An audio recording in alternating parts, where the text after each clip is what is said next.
పరిశుద్ధ గ్రంథంలో 2వ కొరింథీ 10వ అధ్యాయం 4వ వచనం. ఇక్కడ మా యుద్ధోపకరణములు శరీర సంబంధమైనవి కావు, కానీ దేవుని ఎదుట దుర్గములను పడద్రోయజాలనంత బలము కలవై ఉన్నవి అని మనకి ఈ స్థలములో వ్రాయబడి ఉన్నది. ప్రభునందు ప్రియమైనటువంటి వాళ్ళారా, ఆత్మీయ జీవితములో జీవిస్తున్న ప్రతి ఒక్క వ్యక్తికి కూడా యుద్ధరంగం అనేది ఉంది అనే విషయం మరచిపోకూడదు. ఈ యుద్ధరంగంలో ప్రతి ఒక్క వ్యక్తి కూడా గెలుపు పొందవలసినదే, కానీ ఎక్కడ కానీ ఓటమి పాలు కావటానికి అవకాశం అనేది ఇవ్వకూడదు.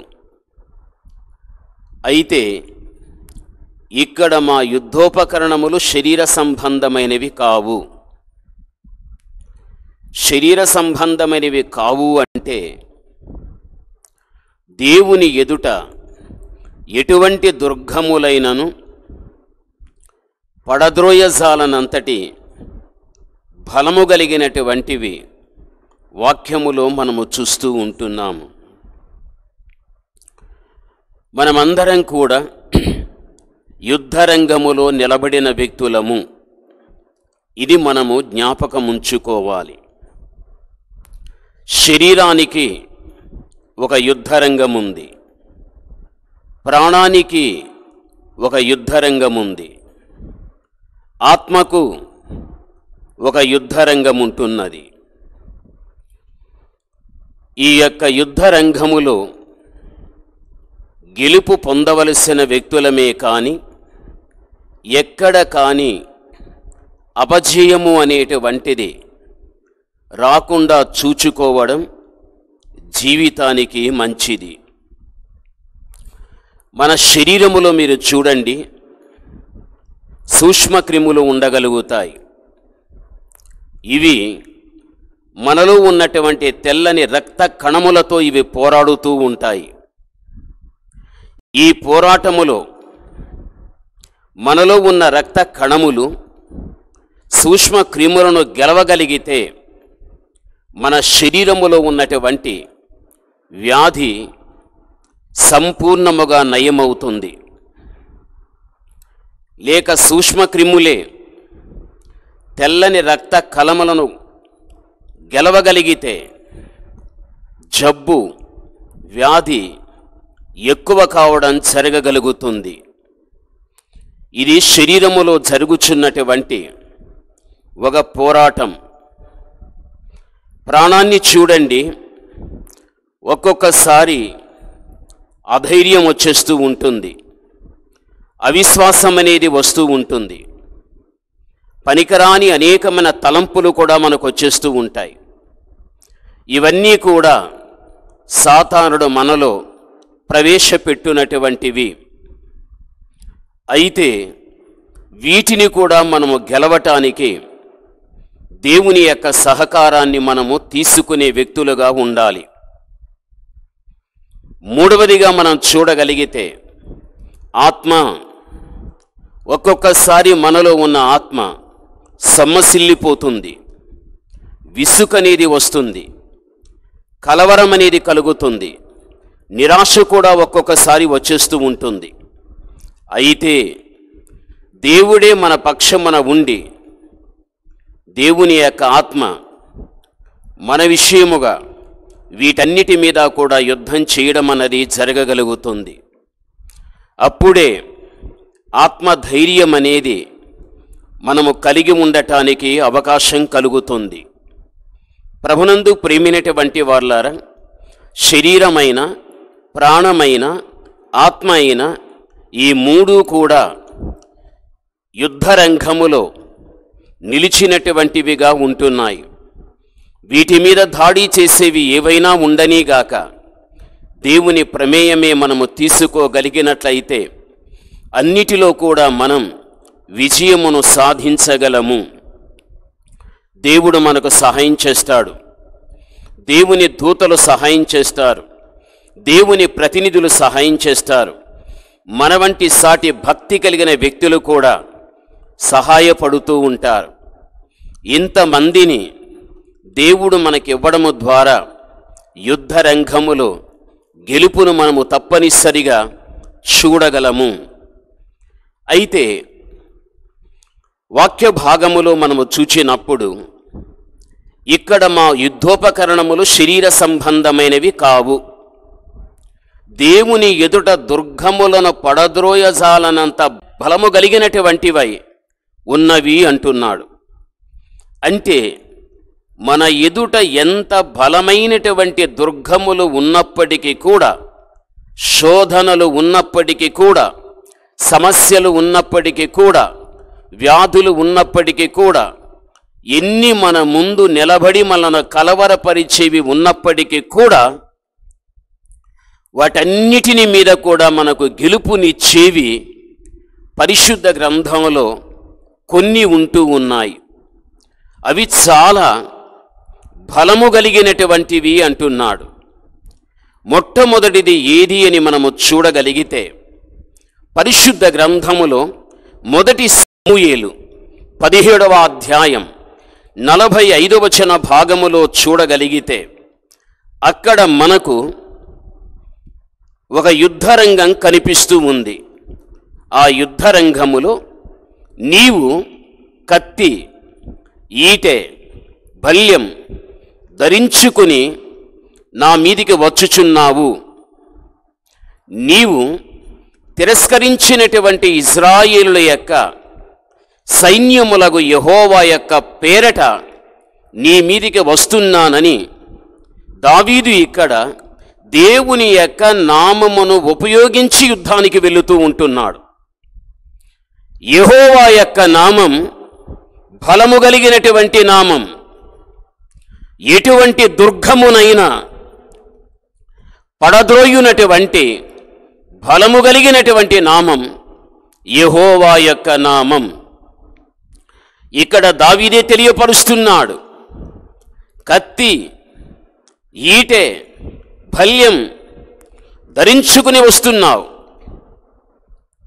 దేవుని తిరస్కరించావు, ఇశ్రాయేలు ప్రజలను తిరస్కరించావు.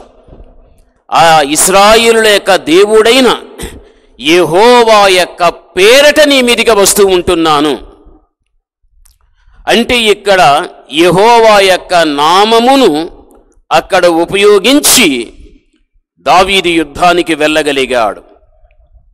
వెంటనే యుద్ధరంగములో దావీదు గెలుపును చూడగలిగాడు. ఎందుకు అనగా అతడు యెహోవా యొక్క నామము పేరట యుద్ధానికి వెళ్ళగలిగాడు. ప్రభునందు ప్రియమైనటువంటి వాళ్ళారా, దేవాతి దేవుని యొక్క నామం బలము కలిగినటువంటి నామం.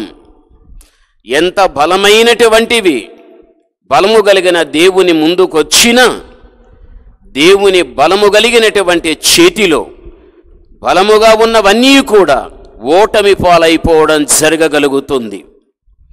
దావీదుకు అదే ధైర్యం. శత్రువుని చూచి భయపడలేదు. శత్రువు చేతిలో ఉన్న ఆయుధములను చూచి భయపడలేదు. శత్రువు యొక్క కేకలకు భయపడలేదు. యెహోవా యొక్క నామము యొక్క పేరట యుద్ధానికి వెళ్ళగలిగాడు. ఆ యొక్క యెహోవా నామమే అతనికి గెలుపుని ఇవ్వడం మనం చూస్తూ ఉంటున్నాం. నువ్వు దేవుని కుమారుడవు, నువ్వు దేవుని కుమార్తెవు. నీ ఎదుట ఎంత బలమైనటువంటి దుర్గములు నిలిచినా యెహోవా యొక్క నామము పేరట ఎప్పుడైతే వాటిని గద్దించడము జరగగలుగుతుందో అవన్నీ నీ యొక్క కళ్ళ ఎదుటే పడిపోవడం అనేది జరగగలుగుతుంది. వాటి మీద దేవుడు నీకు గెలుపునిస్తాడు. అందుకే బైబిల్ గ్రంథంలో దావీదు అంటాడు కదా, కీర్తన 16:8 చూడగలిగితే సదాకాలం యెహోవా యందు నా గురి నిలుపుచున్నాను, నేను కదల్చబడను. వాక్య భాగములో చూడగలిగినట్లయితే బైబిల్ చెబుచూ ఉంటున్నది, సదాకాలం నా గురి దేవుని యందే నిలుపుచూ ఉంటున్నాను, నేను కదల్చబడను. ప్రభునందు ప్రియమైనటువంటి వాళ్ళారా, దావీదు జీవించినటువంటి కాలములో సదాకాలం తన గురి దేవుని మీదే పెట్టుకోగలిగాడు. ఏ దేవుని మీద అయితే దావీదు గురి పెట్టుకోగలిగాడో ఆ దేవుడే దావీదును ఎక్కడ కానీ కదల్చకుండా దావీదును దేవుడు కాపాడుతూ రాగలిగాడు. దావీదు యొక్క జీవితములో చూడగలిగినట్లయితే అతడు ఒక చక్కని జీవితమును కలిగిన వాడుగా కనిపిస్తూ ఉంటున్నాడు. దేవుని యొక్క ప్రియబిడలమైన మన జీవితములో కూడా భూమి మీద మన బ్రతికినంత కాలం మన మనస్సైనా మన దృష్టి అయినా మనము నమ్మినటువంటి దేవుని యందే మనం పెట్టుకోగలిగినట్లయితే తప్పనిసరిగా దేవాతి దేవుడు భక్తి కలిగిన నా బిడ్డలందరూ కూడా వారి జీవిత కాలములో వారి దృష్టిని వారి మనస్సును నా మీదే పెట్టుకుని ఉన్నారు కాబట్టి ఎక్కడ కానీ వారిని కదలనివ్వకుండా నేను వారిని కాపాడగలుగుతా. నేను కదిలించేవి లోకం వచ్చినా, కదిలించే సాతానుడు వచ్చినా, కదిలించేటువంటి వ్యాధి వచ్చినా, కదిలించే సమస్యలు ఎన్ని వచ్చినా దేని చేత కూడా నీవు కదల్చబడకుండా దేవుడు నేను స్థిరముగా నిన్ను కాపాడగలుగుతాడు. యెహోవా యొక్క నామం అంత బలము కలిగినటువంటి నామము అనే విషయమును మరిచిపోవద్దు. నువ్వు మరచిపోని వ్యక్తివిగా నీ ఉండినట్లయితే నీ జీవితంలో భయం రాదు, నీ జీవితంలో ఎప్పుడూ ధైర్యమే ఉంటుంది. ఆ ధైర్యముతోనే అన్నిటిని కూడా నీవు గెలుచుకుంటూ ముందుకు వెళ్ళిపోవడం జరిగిపోతుంది. అందుకే దేవుడు ఒక్క మాట అన్నాడు. యోహాను సువార్త 14వ అధ్యాయం 14వ భాగములో చూడగలిగితే, నా నామమున మీరు నన్ను ఏమి అడిగినను నేను చేతును అంటున్నాడు. దేవుని యొక్క నామములో మనము ఏమి అడిగినప్పటికీ కూడా నేను దాన్ని చేయగలుగుతాను అని దేవుడే మాట ఇవ్వగలిగాడు. మనము దేవుని అడగకపోవడమే మన యొక్క తప్పితం. ఏదైనా బాధ, కష్టం, వ్యాధి, సమస్య, శోధన ఇవన్నీ మనం చుట్టుకున్నప్పుడు వాటన్నిటినీ ఒకేసారి ఏకకాలములోనే వాటన్నిటినీ మన మీద పెట్టుకుని అలా కృంగిపోతూ రాగలుగుతాం. జీవితంలో మనిషికి ఒక సమస్య ఉండదు, ఒక బాధే ఉండదు. మనిషికి ఎన్నో ఉంటాయి. అవి ఏవి అంటే గడిచిపోయినవి, జరుగుచున్నవి, జరగనయున్నవి. ఈ త్రికాలాలలో ఉన్నటువంటివన్నీ ఒకేసారి తెచ్చుకొని మనుష్యుడు తన మీద వేసుకున్న కారణాన్ని బట్టి మనుష్యుడు అక్కడికక్కడే కృంగిపోతూ ఉంటున్నాడు. అందుకే వెనుకటివి మనం మరిచిపోవాలి, ముందున్నవి మరిచిపోవాలి. ప్రస్తుతం మనకి ఏదైనా ఉండగలిగితే వాటిని జయించటానికి కూడా దేవుడు శక్తినివ్వగలుగుతాడు. అయితే త్రికాలాలలో ఉన్నటువంటి ప్రతి సమస్యను ఆలోచనలోనికి తెచ్చి ఏకకాలములో వాటన్నిటిని మీద వేసుకుని యోచించటను బట్టి మనం అలా కృంగిపోతూ ఉంటున్నాం. ఏం జరిగిపోతుందో నా జీవితానికి అని. అటువంటి సందర్భములలో దేవుడు అంటున్నాడు, నా నామమున మీరు ఏది అడిగినప్పటికీ కూడా నేను తప్పనిసరిగా చేయగలుగుతాను. అందుకే మీరు అడగండి, మీ సంతోషము సంపూర్ణమగునట్లు నేను మీకు అనుగ్రహించగలుగుతా. దేవుడు ఇంత ధైర్యం కలిగినటువంటి మాటలు దేవుడు మనకిచ్చేటప్పుడు ఎక్కడ కానీ దేవుని బిడలమైన మనం కలవరపడకూడదు, ఆందోళన చెందకూడదు, భయానికి చోటు ఇవ్వకూడదు, ఆలోచనలో కానీ మనం ఎక్కడ కానీ బలహీనులు కాకూడదు. దేవుడే చెప్పాడు, నా నామాన మీరు ఏమైనా అడగండి నేను తప్పనిసరిగా ఇవ్వగలుగుతా. చూడండి, పరిశుద్ధ గ్రంథం అపోస్తల కార్యం 3వ అధ్యాయం 6వ భాగములో చూస్తే అక్కడ పేతురు మనకు కనిపిస్తూ ఉన్నాడు. పుట్టుకతోనే ఒక కుంటివాని దగ్గరికి వెళ్ళగలిగాడు. వెంటనే ఆ కుంటివాడు వీరిని చూచి వీరి దగ్గర ఏమైనా నాకు దొరుకుతుంది అని వాడు వారి వైపున దృష్టి పెట్టి చూశాడు. అది ఎరిగిన పేతురు అంటున్నాడు కదా, వెండి బంగారు మా వద్ద లేవు, యేసు నామం ఒక్కటే మా దగ్గర ఉన్నది, లే. ఆ మాట చెప్పిన వెంటనే పుట్టుకుంటివాడైనటువంటి వాడు లేచి నిలచి నడిచాడు. ఇక్కడ పేతురు చెప్పిన ఒకే ఒక మాట, వెండి లేదు, బంగారు లేదు, ఇంకా ఏదో మా దగ్గర లేదు, నీవు ఎదురు చూచినట్టుగా నేను మీకు ఇవ్వటానికి. నా దగ్గర ఏమున్నది అంటే యేసు నామం ఒక్కటే నా దగ్గర ఉంది. అందుకే నజరేయుడనే యేసుక్రీస్తు నామములో కుంటివాడా లే. అంతే. దేవుని యొక్క నామమును ఉపయోగించుటను బట్టి అక్కడ ఆ వ్యక్తి లేచాడు, వాని కుంటితనం పోగలిగాలి. ఈరోజు మనము గమనించవలసిన విషయం, దేవుని యొక్క నామాన్ని మనము ఉపయోగించుటను బట్టి అది ఎటువంటి వ్యాధి అయినా, ఎటువంటి సమస్య అయినా, ఎటువంటి శోధన అయినా, లేక అపవాది అయినా, వీటన్నిటి దగ్గర యేసుక్రీస్తు యొక్క నామాన్ని మనం ఉపయోగించుటను బట్టి అవన్నీ కూడా మన ఎదుట నుండి పారిపోవడం అనేది జరగగలుగుతుంది. అందుకే మనం అడగకపోవడమే మనం చేసేటువంటి పొరపాటు.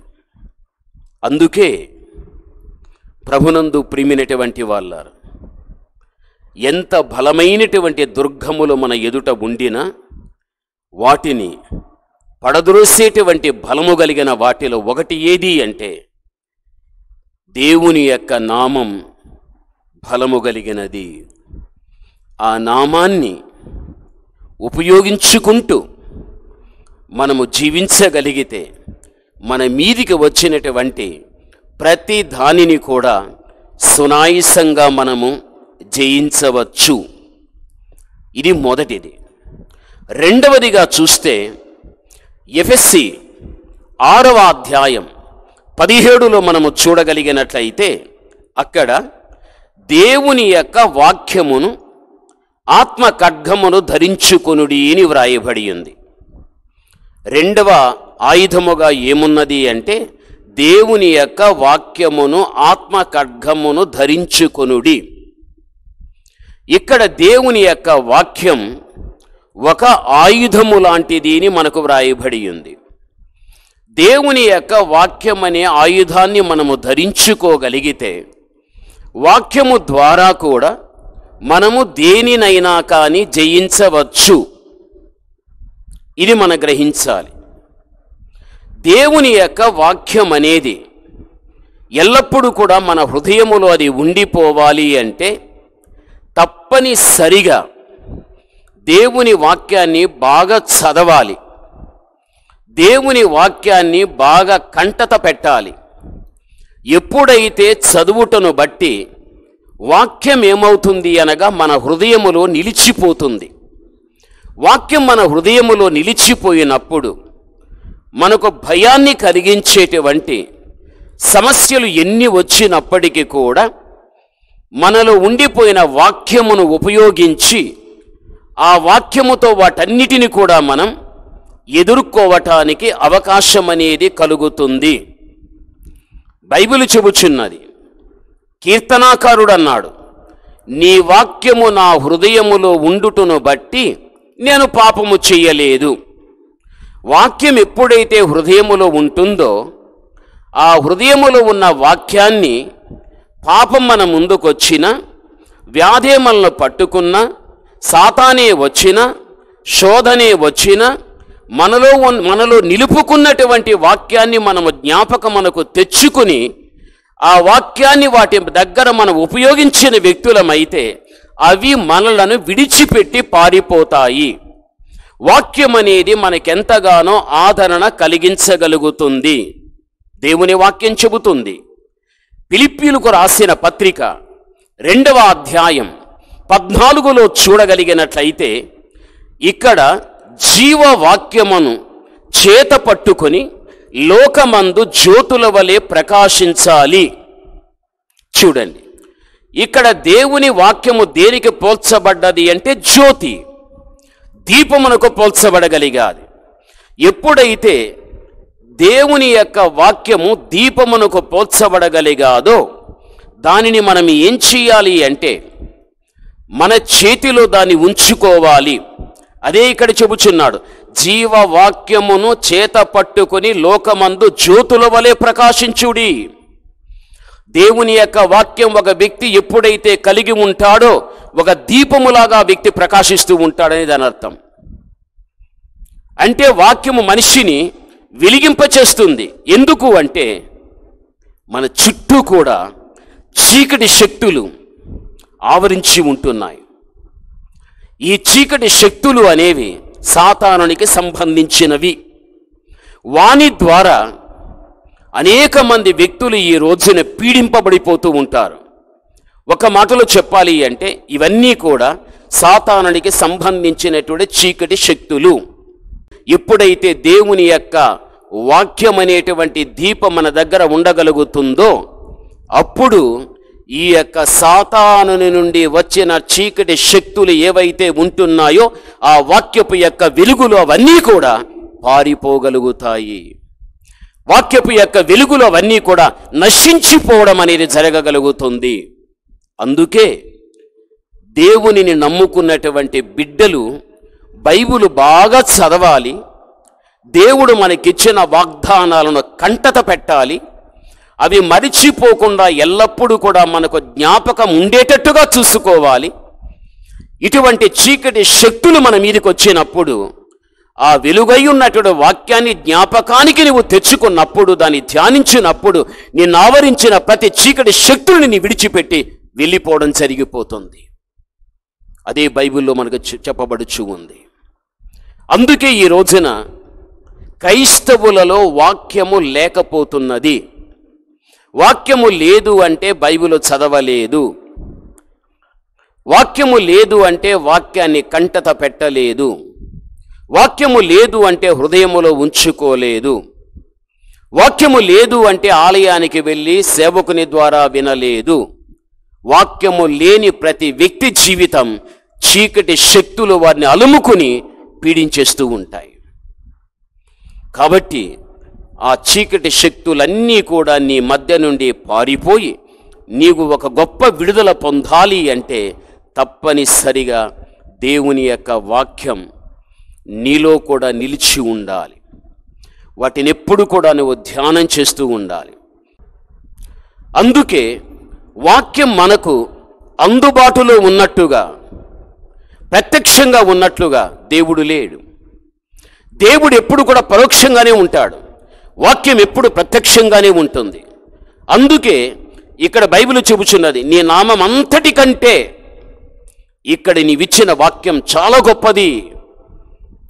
వాక్యం ఎప్పుడు కూడా మన ఎదుట ప్రత్యక్షమవుతూనే ఉంటుంది. వాక్యం అంత గొప్పదిగా దేవుడు చేశాడు క్రైస్తవ సమాజములో. ఇది మర్చిపోకూడదు. నీ ఇంట్లో వాక్యం ఉంది, అయితే నువ్వు బైబిల్ తీసుకొని చదవు. ఎంతమంది సోమరిపోతులు ఉంటున్నారు. తల్లి బైబిల్ చదవమంటే బిడ్డలు చదవరు. తండ్రి బైబిల్ చదవమంటే పిల్లలు చదవరు. ఇంట్లోనే బైబిల్ ఉంది, వాక్యం ఉంది, చదవరు. ఇంటిలో ఉన్న యజమానుడు కానీ యజమానురాలు కానీ ఇంట్లో బైబిల్ ఉంటుంది, అయితే తమ దినచర్యలో దాన్ని తీసుకొని చదవరు. ఆలయం ఉంటుంది, వాక్యం ఉంటుంది, సేవకుడు ఉంటాడు, వాక్యం ఉంటుంది, అయితే వాటిని ఉపయోగించుకోరు. దేవుని వాక్యం సువిస్తారముగా దేవుడు మనుషుల ఎదుట ప్రత్యక్షపరిచాడు అంటే ఆ వాక్యాన్ని దేవుడు అంత గొప్ప చేసి పెట్టాడు.